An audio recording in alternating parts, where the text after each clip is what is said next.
কিছু হয় জানিও কারণ তবু। হ্যালো ফ্রেন্ডস, তো এই যে দেখো আমি সেলাই থেকে চলে এসেছি আর এখন আমি স্নান করব। যেহেতু আমি স্নান করে যাইনি সেই জন্য ভাবলাম স্নানটাকে করে নিই, তারপরে বাকি কাজ করব। তার আগে দেখো, যেহেতু অনেকদিন শাড়ি পরিনি, ভাবলাম আমি শাড়ি পরবো আজকে, তো শাড়িটাও বের করে রেখেছি।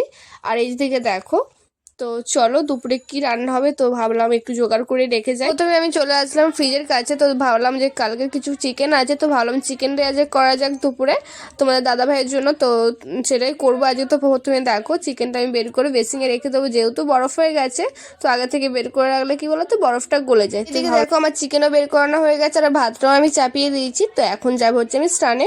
তো চলো স্নান টান করে তোমাদের সঙ্গে দেখা হচ্ছে। তো চলো, এই যে দেখো আমার স্নান করা কমপ্লিট হয়ে গেছে আর শাড়িও পরে নিয়েছি, যেহেতু অনেকদিন শাড়ি পরিনি। তো তোমরাই বলো তো বন্ধুরা যে আমাকে শাড়ি পরে কেমন লাগছে, অবশ্যই কমেন্ট করে জানাতে ভুলবে না। স্নান করার পরে প্রথম কাজটা আমি করে নিচ্ছি। তো দেখো আমি প্রথমে ভালো করে মাথাটা আঁচড়ে নিচ্ছি। আর মাথা আঁচড়ানোর সময় এখন না মাথা আঁচড়াতে গেলেও খুব কষ্ট হয়, তার কারণ হচ্ছে এত চুল উঠছে, তো কি বলবো চুল পড়াই বন্ধ হচ্ছে না। এবার এই যে দেখো চুলে একটা ক্লিপ আটকে তো সিঁদুরটাও পরে নিলাম, যেহেতু মানে খোলা চুলে সিঁদুর পড়তে না, তো সেই জন্য চুলটাও আটকে নিলাম। তো এদিকে আমার সিঁদুর পরা কমপ্লিট হয়ে গেছে আর স্নান করে আমি গোপালকে প্রথমে স্নান করিয়ে দিয়েছিলাম। তো তারপরে এই যে দেখো সমস্ত কাজবাজ হয়ে গেছে, তো এখন যাবো হচ্ছে রান্না করতে। চলো আজকের ভিডিওটি এই পর্যন্ত, দেখা হচ্ছে পরে ভিডিওতে। তো চলো আজকের মতন বাই বাই।